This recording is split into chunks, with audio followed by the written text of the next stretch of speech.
இந்தியாவில் வாட்ஸ்அப் வந்து பாப்புலர் ஆனதுக்கப்புறம் நம்ம வந்து வாட்ஸ்அப்பில் நிறைய வந்து மெசேஜில் அனுப்ப ஆரம்பிச்சோம்ல. கொஞ்ச நாள் கழிச்சு தான் அதில் வந்து என்ன பண்ணாங்கன்னா அந்த ஈமோஜியெல்லாம் அனுப்ப ஆரம்பிச்சாங்க. அதுக்கப்புறம் இந்த ஸ்மைலிஸ் எல்லாம் வந்து அனுப்ப ஆரம்பிச்சாங்க. அப்படி ஸ்மைலிஸ்லாம் அனுப்பிக்கிட்டு இருக்கும்போது நான் முன்னாடி ஒரு பொண்ணு ஆஃபீஸில் ஒரு பொண்ணுக்கு வந்து ஸ்மைலி அனுப்பும்போது தவறுதலாக என்ன பண்ணேன் அப்படின்னு பார்த்தீங்கன்னா அந்த ஹக் ஸ்மைல் இருக்குல்ல அதை அனுப்பிட்டேன். அனுப்புனதுக்கப்புறம் எனக்கு பயங்கர பயம். ஐயோ இந்த ஸ்மைலி அனுப்பிட்டோமே, இதுக்கு என்ன அர்த்தம்னு வேறு தெரியாது. அதான் இங்கே பிரச்சனையே. இதுக்கு என்ன மீனிங் அப்படின்னு சொல்லிட்டு கூகுள் பண்ணி பார்க்கும்பொழுது ஹக் அப்படின்னு போட்டுருந்துச்சு. அப்போ அந்த ஹக் அப்படிங்கும்போது எனக்கு ஞாபகத்துக்கு வர்ற ரெண்டு விஷயம். ஒன்று என்னென்னா குஷி படத்தில் வர்ற கட்டிப்பிடி கைவிடா பாட்டு, இன்னொன்று என்ன பார்த்தீங்கன்னா கமல்ஹாசன் சொல்கிற அந்த கட்டிப்பிடி வைக்கும். இது ரெண்டு தான் ஞாபகத்துக்கு வருது. ஸோ இப்படி டக்குன்னு அது ரெண்டுமே எனக்கு ஸ்பார்க் ஆகிறதுனால இந்த ஹக் ஸ்மைலியை பார்த்துட்டு அந்த பொண்ணு என்ன பண்ணும் அப்படின்னு சொல்லிட்டு எனக்கு கொஞ்சம் பயமாகவே இருந்துச்சு. ஆனால் அவங்க வந்து அதை பெருசாக எடுத்துக்கல, ஸ்போர்ட்டிவாக எடுத்துகிட்டு விட்டாங்க. தெரியாமல் அனுப்பிட்டேன் அப்படின்னு சொன்னேன். ஓகே நோ ப்ராப்ளம் அப்படின்னு சொல்லிட்டு விட்டாங்க. ஆனால் இன்றைக்கி ஒரு நாடு என்ன பண்ணிருக்கு தெரியுமா? வாட்ஸ்அப்பில் வந்து ஹார்ட்டின் அனுப்பிச்சா அது மிகப்பெரிய கிரிமினல் குற்றம் அப்படின்னு சொல்லியிருக்கிறாங்க. அது எந்த நாடு? அதுக்கப்புறம் வழக்கம் போல் எப்போவுமே வந்து கிம் ஜாங் உன் ஏதாவது பண்ணிகிட்டு இருப்பார்ல, டிஃப்ரெண்ட்டாக இந்த வாட்டி ஒன்று பண்ணியிருக்காரு. அது என்ன அப்படிங்கிறத இந்த ரெண்டு விஷயத்தை தான் இந்த வீடியோவில் நம்ம டீட்டெயிலாக பேசப்போம்.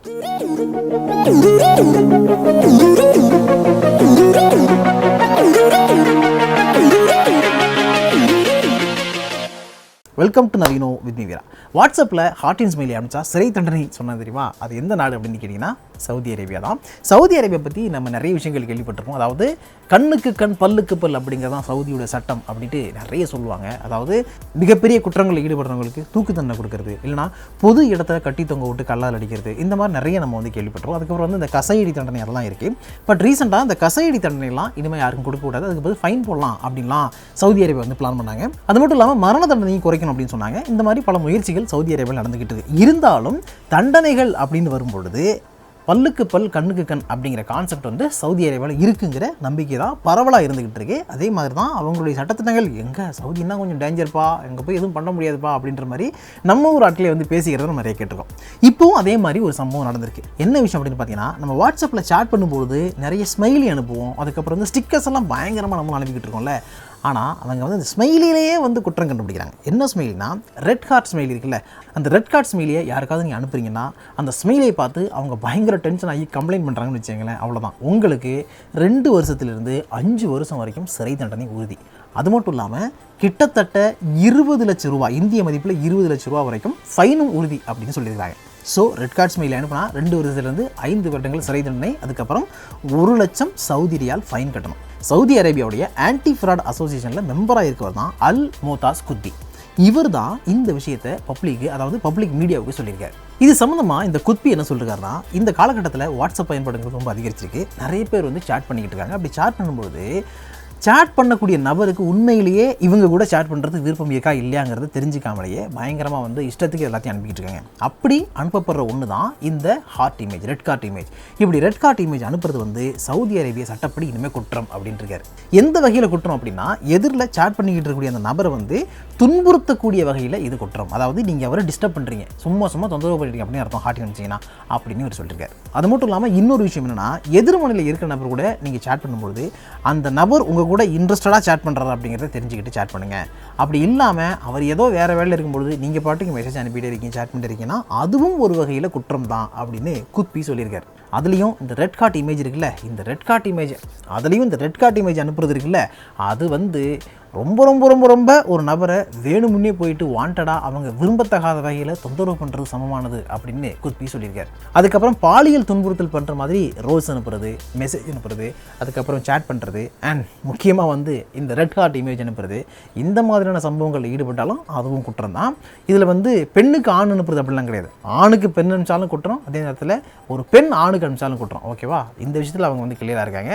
அதனால் முக்கியமாக அவங்க சொல்கிறது, இந்த மாதிரி சமாச்சாரங்கள் ஏதாவது நீங்கள் பேசுகிறீங்க அந்த டைமில் வந்து ரெட் கார்ட் இமேஜ் அனுப்பிடாதீங்க, ரெட் கார்ட் இமோஜி அனுப்பிடாதீங்க, அதே மாதிரி ரெட் ரோஸையும் அனுப்பிடாதீங்க அப்படின்னு இருக்காரு. எதனால் அப்படி சொல்கிறாங்கன்னா, இந்த மாதிரி ரெட் கலர் ரோஸ் அனுப்புறது, அதுக்கப்புறம் ரெட் கலர் ஹார்ட் அனுப்புறது, இப்படிப்பட்ட சிம்பிள்ஸ் அனுப்புறது, இமோஜி அனுப்புறது எல்லாமே எதிர்முனையில் சேட் பண்ணிக்கிட்டு இருக்க நபருடைய தன்மானத்தை தூண்டுறது, இல்லைனா தன்மானத்தை சீண்டி பார்க்கறது. அதனால இதுவும் ஒரு வகையில் குற்றச்செயல் தான், கிரிமினல் குற்றம் தான் அப்படிங்கிறாங்க.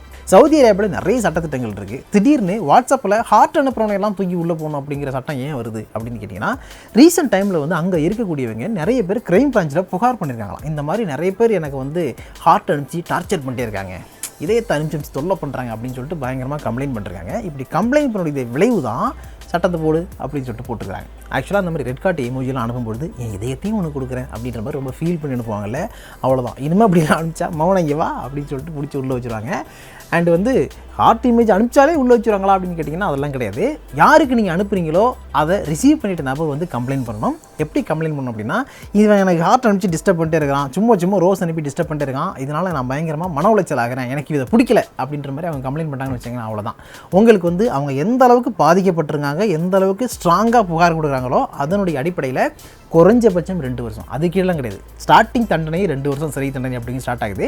ஸோ குறைஞ்சபட்சம் 2 வருடங்கள்லேருந்து 5 ஆண்டுகள் வரைக்கும் இந்த ரெட் ஹார்ட் இமோஜி நீ அனுப்புனீங்கன்னா உங்களுக்கு தண்டனை கிடைக்கிறது வாய்ப்பு இருக்குதான். அதே மாதிரி 1 லட்சம் சவுதி ரியால் வரைக்கும் ஃபைன் போடுறதுக்கும் வாய்ப்பு இருக்குன்னு சொல்லியிருக்காங்க. 1 லட்சம் ரியால் அப்படின்னு பார்த்தீங்கன்னா நம்ம ஊர் பணத்துக்கு கிட்டத்தட்ட 20 லட்சத்துக்கு மேலே வரும். ஸோ சவுதியில் இருக்க நண்பர்கள் வந்து கொஞ்சம் பார்த்து உஷாராக இருந்தீங்க. ஏன்னா இங்கேருந்து அங்கே போயிருக்கீங்கன்னா கொஞ்சம் கஷ்டத்தெலாம் இருப்பீங்க. அதனால் கொஞ்சம் என்ன பண்ணுங்கள், ஐம்புலங்களையும் அடக்கிக்கிட்டுருங்க. இந்த மாதிரிலாம் அனுப்பிச்சிடாதீங்க ஹார்ட் இமேஜெல்லாம், ஓகேவா? இந்த குடும்பம் ஒரு பக்கம் இருக்கும்போது இது என்ன பிரமாதம், இதை விட ஸ்பெஷாலிட்டி ஒன்று இருக்குது அப்படின்னு சொல்கிற மாதிரி அப்பப்போ நமக்கு பல அதிர்ச்சிகளை கொடுத்துக்கிட்டு ஒரு நாடு தான் நார்த் கொரியா. இப்போது அதே மாதிரி ஒரு அதிர்ச்சிகர தகவல் அங்கேருந்து வந்திருக்கு.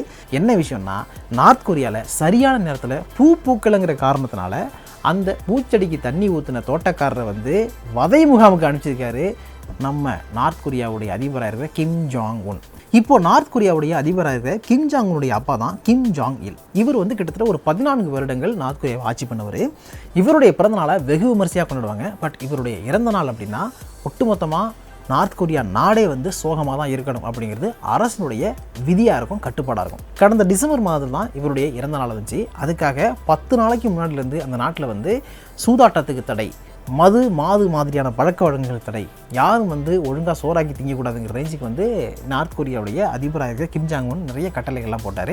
அதாவது பப்ளிக் பிளேஸில் ஒன்றா சேர்ந்து கூடக்கூடாது, எல்லாரும் வந்து செலிப்ரேட் பண்ணக்கூடாது, அந்த குறிப்பிட்ட நாட்களில் ஒரு 10 நாளைக்கு வந்து யாருமே கல்யாணம் பண்ணக்கூடாது, முக்கியமான ஃபங்க்ஷன் பண்ணக்கூடாது, யாருமே பர்த்டே கொண்டாடக்கூடாது அப்படின்னு பயங்கர ஸ்ட்ரிக்டான ரூல்ஸ் எல்லாம் போட்டார். ஏன்னா தன்னுடைய அப்பா வந்து நாட்டினுடைய அதிபராக இருந்தவர், அவருடைய இறப்பு நாள் நெருங்குதுங்கும் பொழுது அந்த இறப்பை எல்லாருமே அனுசரிக்கணும், இறந்து போயிட்டார் அப்படின்னு எல்லாருமே வருத்தத்தில் இருக்கணும் அப்படின்னு ரூல்ஸ் போட்டார். இந்த விஷயம் வந்து பயங்கர வைரல் ஆச்சு. இப்போ என்ன விஷயம்னு பார்த்தீங்கன்னா, கிம் ஜாங் உன்னுடைய தந்தை கிம் ஜாங் இல் இருக்கார்ல, அவருடைய 80வது பிறந்தநாள் கடந்த பிப்ரவரி 16ஆம் தேதி. ஒவ்வொரு பிறந்த நாளுக்குமே அவருக்காக, அதாவது கிம் ஜாங் இல்லுக்காக ஒரு மலரை வந்து நார்த் கொரியாவில் உருவாக்கியிருக்கிறாரு கிம் ஜாங் உன். அந்த மலருடைய பேர் வந்து கிம் ஜாங்லியாங்கிறது. ஆக்சுவலாக இந்த கிம் ஜாங்லியாங்கிற ஃப்ளவர் வந்து 1988 ஜப்பானில் உருவாக்குனாங்க. ஏன் இதை உருவாக்குனாங்கன்னா, கிம் ஜாங்கிலுடைய 46வது பர்த்டேக்கு அவர் கிஃப்ட் கொடுக்குற விதமாக அண்ட் ஜப்பானுக்கும் நார்த் கொரியாவுக்கும் இருக்கக்கூடிய அந்த உறவை வந்து மேலும் வலுப்படுத்தணும், அதை கொண்டாடணும் அப்படிங்கிறதுக்காக ஜப்பானில் மரபணு மாற்றம் செய்யப்பட்டு இந்த மலரை உருவாக்குனாங்க. அதுக்கு பிறகு என்னாச்சு அப்படின்னு பார்த்தீங்கன்னா, இந்த மலர் வந்து கிட்டத்தட்ட கிம் ஜாங்லியாங்கிற மலரே கிம் ஜாங் இல்லுக்கான மலர் அப்படின்னு ஒரு பெயர் வந்ததுனாலையும் மாறி போனதுனாலையும் கிம் ஜாங்கில் இறந்த பிறகு 2011 அவர் இறக்கும் பொழுது அவருடைய அந்த பாடி ஃபுல்லாகவே, அந்த சவப்பெட்டி ஃபுல்லாகவே வந்து இந்த மலரால் கவர் செய்யப்பட்டிருந்துச்சு. அந்த அளவுக்கு இந்த மலருக்கும் அந்த அதிபருக்கும் வந்து ஒரு சென்டிமெண்ட்டான அட்டாச்மெண்ட் இருக்குது. அதை வந்து மக்களும் நம்புகிறாங்க. ஸோ அந்த வகையில் ஒவ்வொரு வருடமும் பிப்ரவரி 16ஆம் தேதி கிம் ஜாங்குடைய பிறந்த நாளுக்கு முன்னாடி இந்த மலரை வந்து பூக்க வச்சு நிறைய பூக்களை கொண்டு வரணும் அப்படிங்கிறது வந்து அரசினுடைய கட்டுப்பாடு. அந்த வகையில் தான் இந்த வருடமும் பிப்ரவரி 16ஆம் தேதி கிம் ஜாங்கிலுடைய பிறந்த நாளுக்கு இந்த கிம் ஜாங்லியா மலர்களை கொண்டு வந்து இவருடைய படத்தை வந்து அலங்கரிக்கணும், எல்லாமே வந்து சிறப்பாக பண்ணணும் அப்படின்னு பிளான் பண்ணிருந்தாங்க. ஆனால் எதிர்பார்த்த அளவுக்கு அந்த பூ வந்து அவ்வளோ அழகாக நல்லபடியாக மலரலை அப்படிங்கிறதான் இப்போ பிரச்சனை.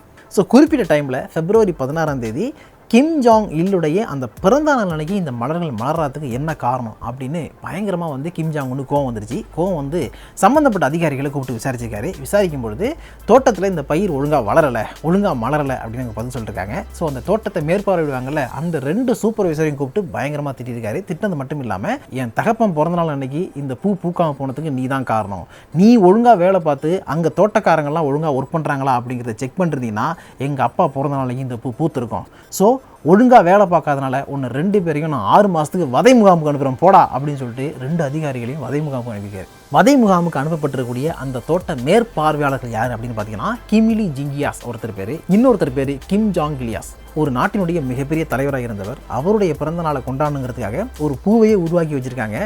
அந்த பூ அந்த நாள் அன்னைக்கு சரியாக மலரலை அப்படின்னா அந்த அதிபருக்கு வருத்தமாக தான் இருக்கும்.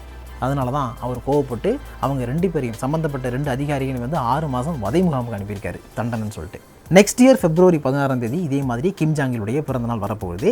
அப்படி வரும்பொழுது இந்த பூக்கள் பூக்கணும் அப்படின்னு எதிர்பார்ப்பாங்க. சப்போஸ் அடுத்த வருஷம் பூக்காமல் போயிடுச்சுன்னா இதே மாதிரி இன்னும் 2 அதிகாரிகள் மறுபடியும் வதை முகாம் போகிறதுக்கான வாய்ப்புகள் இருக்குது. இது சம்மந்தமாக உங்களுக்கு என்ன தோணுது அப்படிங்கிறத கமெண்ட் செக்ஷனில் ஷேர் பண்ணுங்கள். எனக்கு என்ன தோணுதுன்னா, சப்போஸ் எனக்கு ஒரு சான்ஸ் கிடச்சுன்னா கிம் ஜாங் உனுக்கு நான் அந்த பாட்டை போட்டு காமிப்பேன். மதராசப்பட்டினம் இடத்துல பாட்டு இருக்குல்ல, பூக்கள் பூக்கும் தருணம் பார்த்தது யாரும் இல்லையேன்ட்டு, அந்த பாட்டை போட்டு வேணால் காமிக்கலான்னு தோணுது. நடந்தால் பார்ப்போம். ஸோ இந்த வீடியோ உங்களுக்கு பிடிச்சின்னு நம்புறேன். பிடிச்சிருந்தா நிறைய பேருக்கு ஷேர் பண்ணுங்கள். அதே மாதிரி சப்ஸ்கிரைப் பண்ணியும் ப்ரீமியம் சப்ஸ்கிரைபர் எல்லாருக்கும் கோடான கோடி நன்றிகள். அண்ட் காவேரி நியூஸ் சேனலை சப்ஸ்கிரைப் பண்ண இருந்தீங்கன்னா பண்ணிவிட்டு அந்த பெல் ஐகானையும் ப்ரெஸ் பண்ணுங்கள். Thank you so much.